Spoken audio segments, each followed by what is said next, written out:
Welcome to the W.Media Podcast, our exclusive series of panel discussions and interviews featuring the who's who of the global cloud and data center industry. This is your one-stop destination for expert opinions and insights from movers and shakers and everyone that matters in the data center industry. Hello, Namaste Salam. I'm Deborah Gray and I serve as the Regional Editor, South Asia and Middle East here at W.Media. Now, you have probably heard about W.Media's Cloud and Data Center Conventions. These are premier industry events held across the Asia Pacific and the Middle East, where we bring together the best and brightest minds from the global cloud and data center industry, including top executives, digital infrastructure professionals such as architects, engineers and consultants, key buyers, decision makers, data center owners and operators. Here, these experts give presentations and keynote addresses and also participate in Power Pack panel discussions. Today's episode will give you a taste of one such exclusive panel discussion from W.Media's Hong Kong Cloud and Data Center Convention. In this discussion, our panelists will share their expert outlook on the demand for data centers from 2024 to 2027 in Hong Kong. This promises to be a power-packed show, but before we move forward, a word from our sponsors. This episode is brought to you by Japan Digital Infrastructure Week, where W.Media gives you a chance to explore Japan's thriving data center market and interact with the creme de la creme of data center operators, digital industry experts and veterans, and hear them share their technological insights and wisdom. Japan Digital Infrastructure Week begins June 5. For more details, visit www.digitalinfraweek.com/Japan. All right, then, let's dive into the panel discussion. The panel is moderated by Teresa Ren, Senior Analyst, DC Byte. The speakers in this panel are Rosanna Tang, Executive Director, Head of Research, Head of Business Development Services at Cushman and Wakefield; Damon Lim, Regional Director of Asia Pacific, datacenterHawk; Patrick McCreery, Regional Vice President, Global Client Solutions, Yondr Group; and Georgina Chu, Chief Corporate Development Officer, Hong Kong Cyberport Management Company Limited. Thanks, everyone. So maybe to first kick off our discussion, I'm going to share some figures first from my team's database to kind of frame up how the Asia-Pacific markets kind of stack up against the global landscape. So based on the DC Byte data, the APAC data center market grew the fastest globally in terms of live supply. So specifically, the Asia-Pacific region saw a 5-year, 19% compound annual growth rate from 2018 onwards. So with that, I'd like to actually pose the first question of the day to our panelists on whether, this kind of aligns with your observations. What are your observations of the APAC data center markets, particularly in the last 2 years as we are in this post-pandemic period? So maybe I could get Patrick to start first this round. Well, I think that is a very conservative view as well. I would say that the actual take-up and interest in data center capacity has accelerated significantly over the last few years. I mean, COVID really drove a lot of online behavior, a lot of online applications, a lot of hybrid working, people using digital tools to do their work. I think that drove a lot of capacity. I think Andrew's stats were quite interesting that Hong Kong is at 90% utilization of current capacity. I think that's in, the major Tier 1 markets in Asia. I think that's the case. People have been trying to grab as much capacity that's available as possible. And I think as we'll get into this in the future, you're starting to see a shift in new applications and new investments, and that's going to be driving sort of different use cases going forward. But I think, all of these things will, especially in mature markets, continue to work in, side by side. And the ecosystem of around the data center, connectivity, power, the tools to do cooling, power management, and things like that are only going to increase over the next few years. Yeah, thanks for that, Rosanna. Well, actually, we are globally just published a global ranking data center report earlier this month. And in the report, we did also highlight some of the key changes and emerging trends that we observed over the last year or so, and perhaps over the pandemic period. I think from a real estate or capital perspective, we do see, I agree with the trend that you mentioned. Although, of course, the market has been going through some challenging time because of the economic performance, because of the interest rate rise. But having said that, we do see a very resilient capital going through into the data center sector over the last 2 years' time. And I think this is also, of course, backed by the continued demand from the cloud computing and emerging AI application, etc., that Andrew also mentioned in his presentation earlier on. And I think one of the things that we also see is that for some of the primary colocation providers, because some of them had already paired off with the key institutional players, key institutional investor in the market. So these leave some of the, it's a situation of less of products in some of the large-scale opportunities in the mature market. And that's why we also see that nowadays when investors wanted to tap into this sector, perhaps they may seek or focus on some of the emerging markets, perhaps some of the secondary markets or tertiary markets around the region as well. Thanks, Rosanna. Damon? Sure.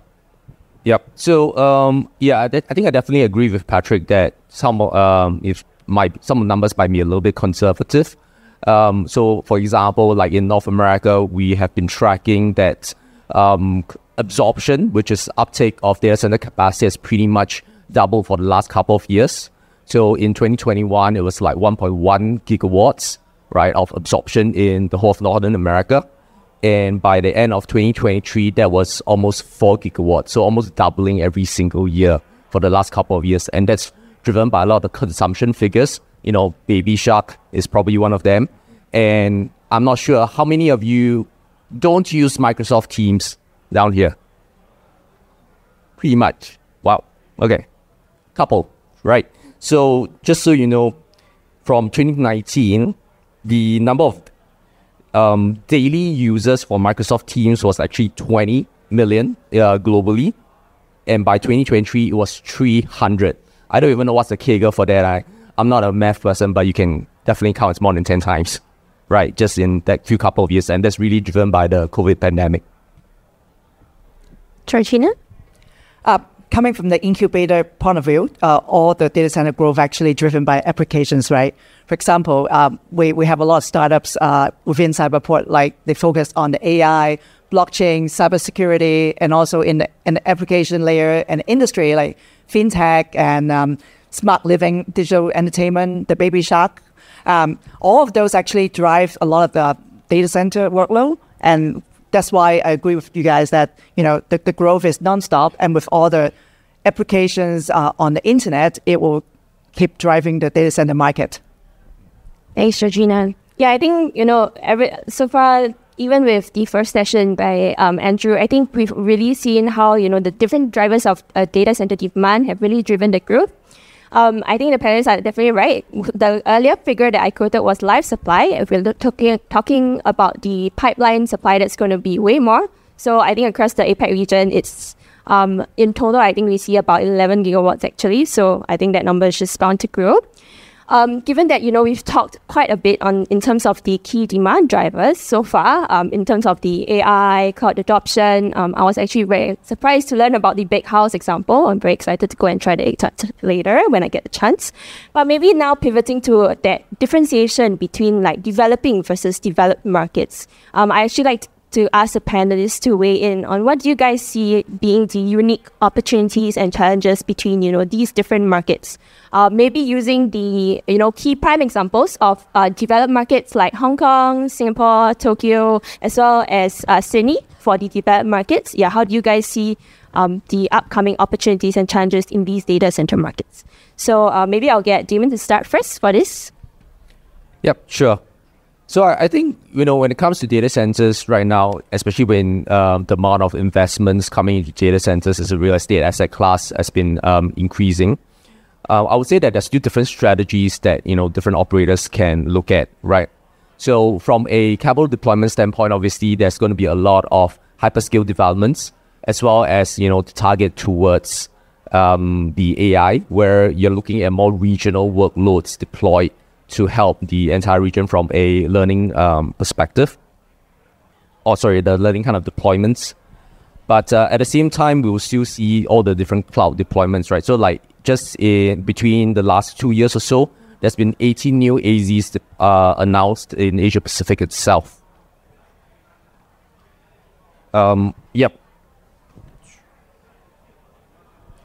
Yeah, so in terms of the different locations, right? So obviously all this started, if some of you from more the technical side of things, it comes from that distributed deployment that Cisco has started, and now you're seeing moving from the cloud all the way to the AI as well.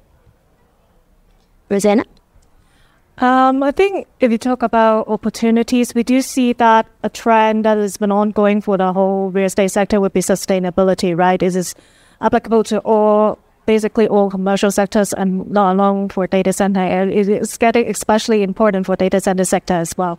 So I think from a design perspective, we do see that it's getting increasingly important for the new data centers to especially adopt this kind of features, tick the box. We have different kinds of standardization of or ways to count the efficiency, like WE, like things like that.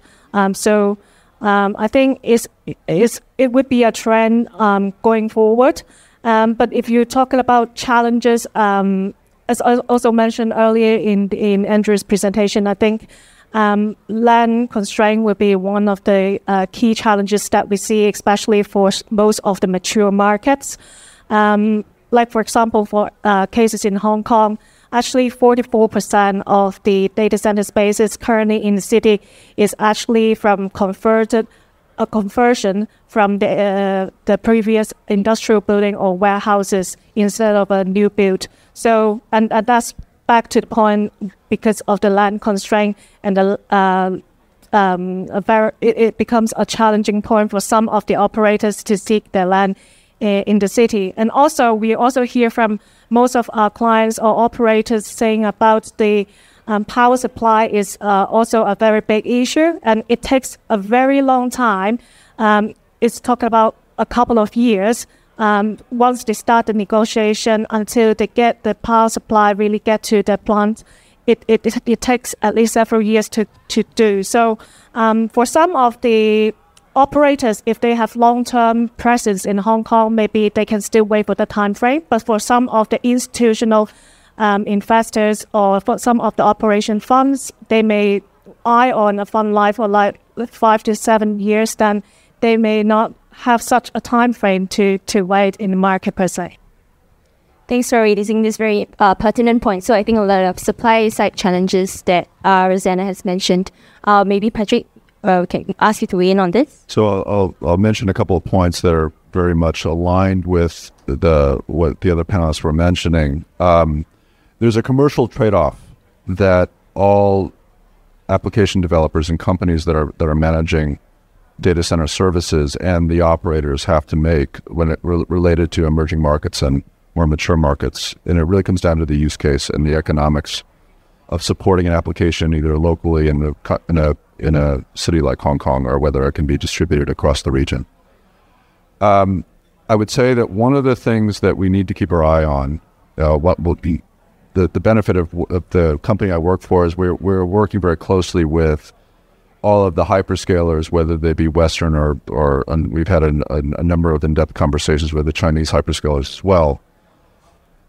When they're deploying these new chipsets, the GPUs, the higher performance workloads in the data centers, it's going to put much more stress. And this gets into what's the challenge in a developed market like a Hong Kong or a Singapore.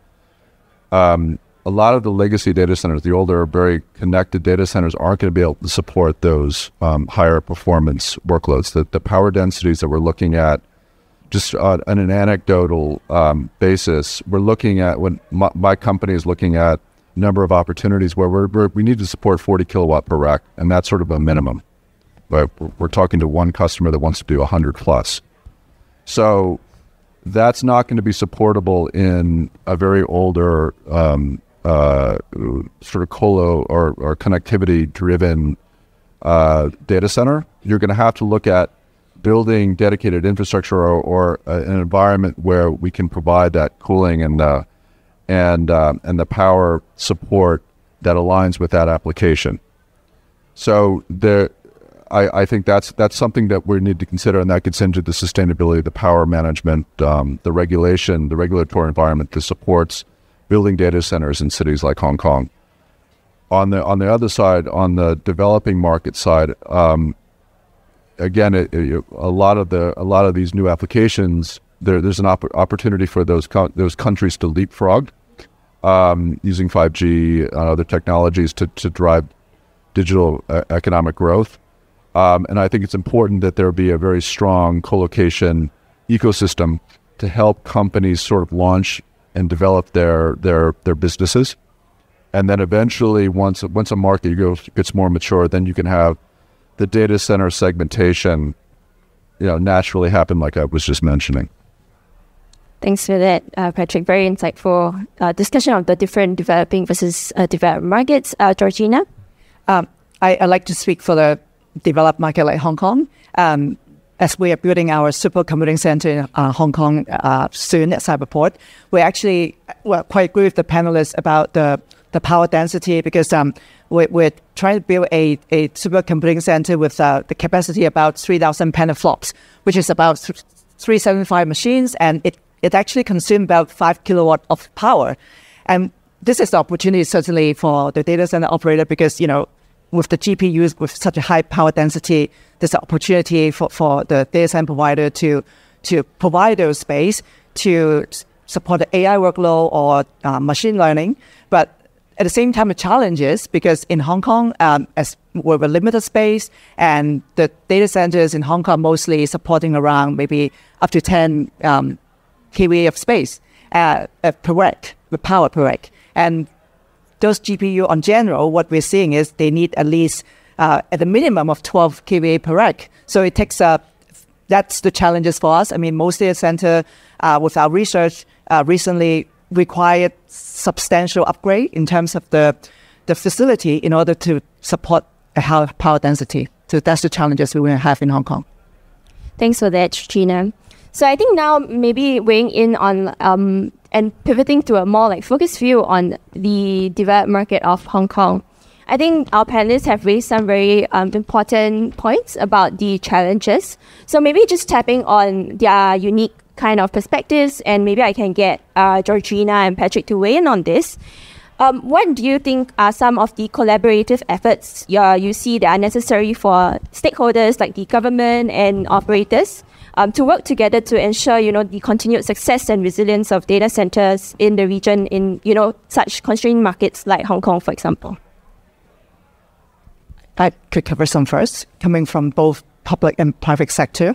I imagine there's a lot of communications and partnership and collaborations. I could call you some example, which is perhaps not just related to data center, but other initiative. Like recently, Hong Kong SL government, where we're developing the North Metropolis, and Cyberport take part of it in part of the developing the digital tech and logistic hub in Lo Foshan.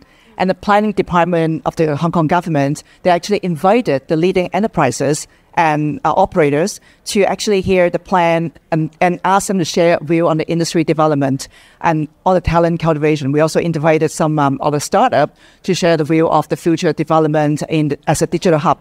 And also at the same time, when I mentioned about the supercomputing center, we also actually inquire and get the feedback from a lot of data center operators, the government department, university, on how we could shape up the supercomputing center. So when it applies to the data center industry, it's the same way, we talk to different department within the government to make sure we have the sufficient infrastructure, like power, for example, to ensure that in the future, looking ahead for 5, 10 years, or even 20 years, we're able to support the infrastructure of the operator, which in return be able to support the future workloads like AI and machine learning, for example.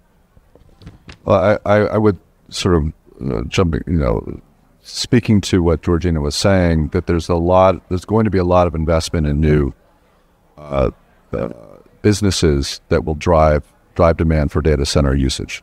And going back to what I was just saying previously, I think Hong Kong can benefit from operators being and developers having a much more clear vision on what their technical requirements are going to be, and working with the local government or regulators to make sure that their designs are very energy efficient. Sustainability is clearly going to be an issue.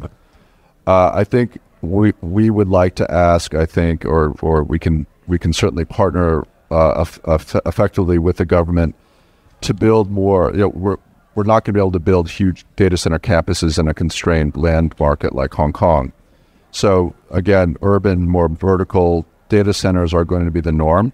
And so working with regulators to make sure that we have the ability to develop new data center clusters in the city will be critical, I think, for accelerating and expanding the market going forward.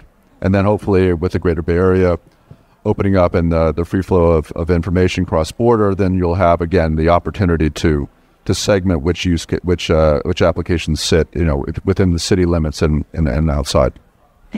Thanks, Patrick. Yeah, I think weighing on like that very important point about segmentation of the data center market as it evolves.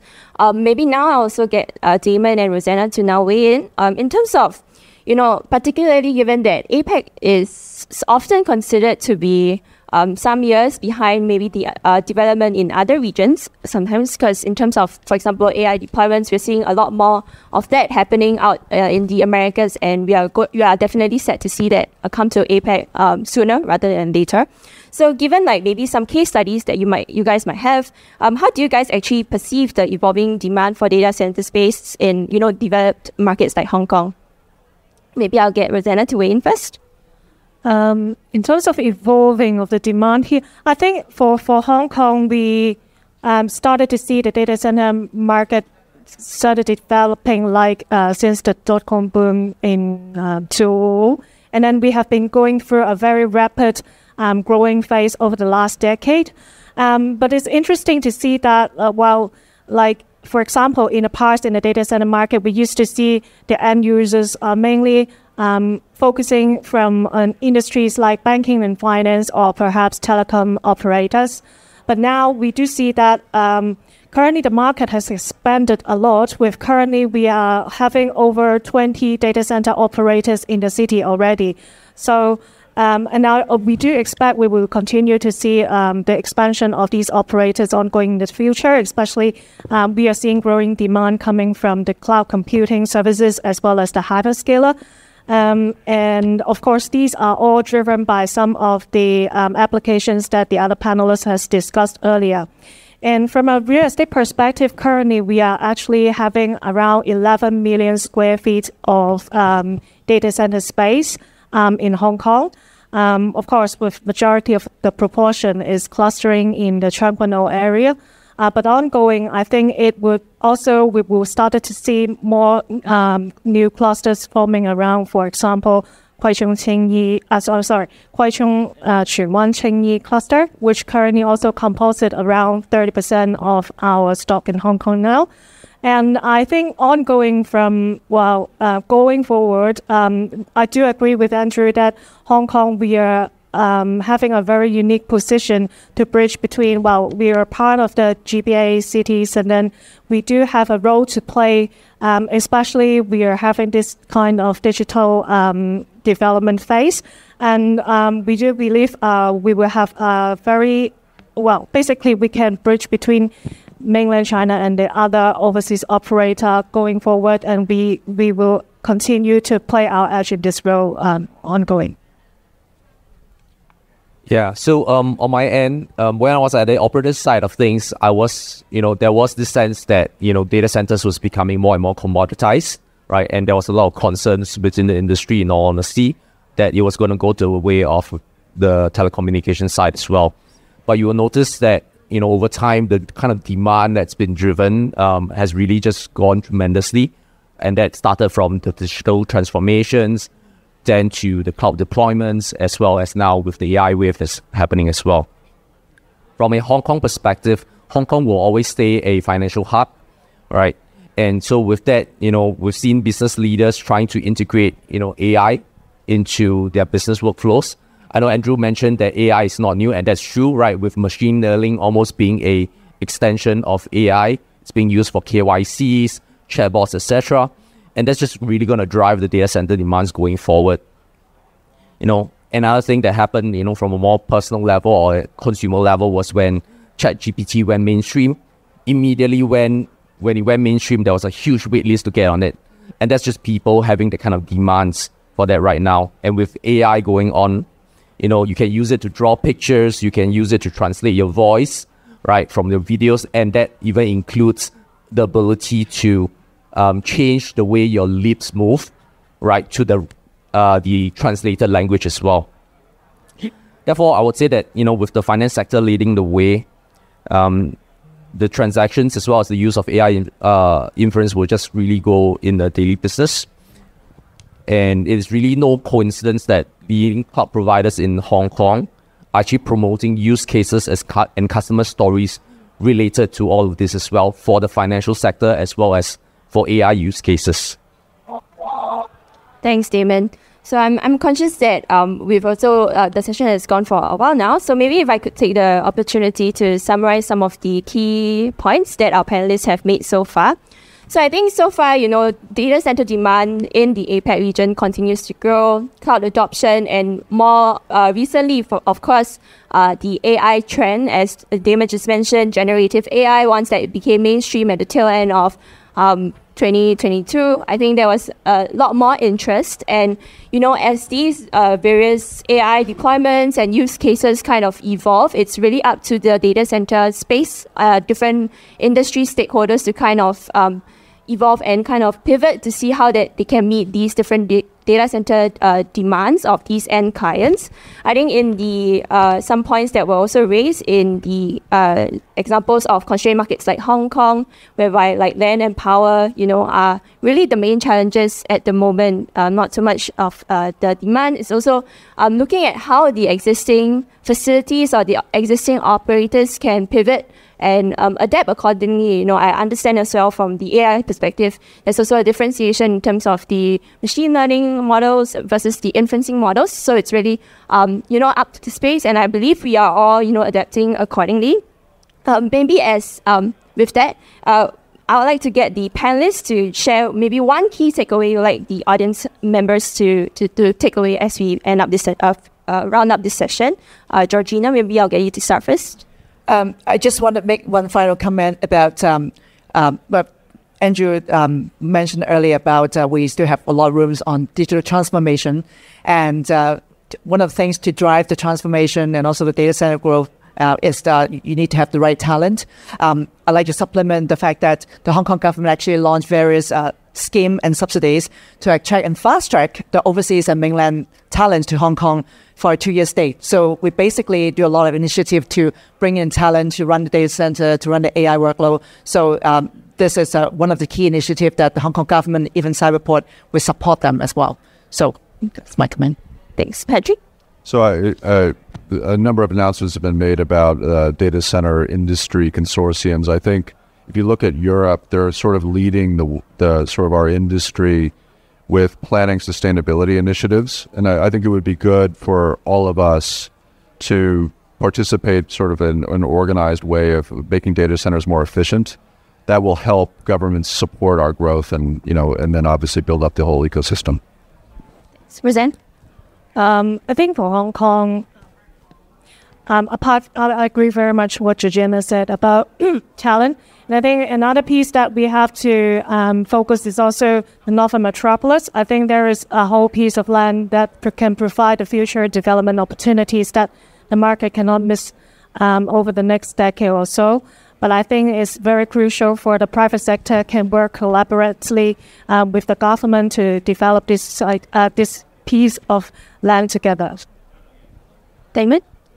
Sure. As we're seeing more and more pre-leasing happening, capacity requirements are getting larger and delivery times are generally getting longer as well with, the few suppliers that each data center operator will typically work with, because at the end of the day, data centers still work on a reputation perspective. You do not want to have any downtime, so you still work with all those guys. So that's something that one of the trends that we're definitely seeing. And the second part around that, where the kind of customizations are required, is that buyers want space that's customized strictly for them, and that allows both parties to actually work closer together to negotiate rates and contracts that work for all parties and delivery timelines as well. That's something that we should take note of as well. Thanks, Damon. Yeah, so I think, we've actually touched on quite a number of points, including these last few takeaway bits from our panelists. And that's a wrap. We will continue to bring you many more such panel discussions from our cloud and data center conventions from across the Asia Pacific and Middle East regions. Don't forget, Japan Digital Infrastructure Week begins June 5. Sign up now for a chance to interact with the data center operators that matter and hear what industry experts have to say. We will be back in 2 weeks with yet another exciting episode of W.Media Podcast. Thank you for your time. I'm Deborah Gray. Bye for now.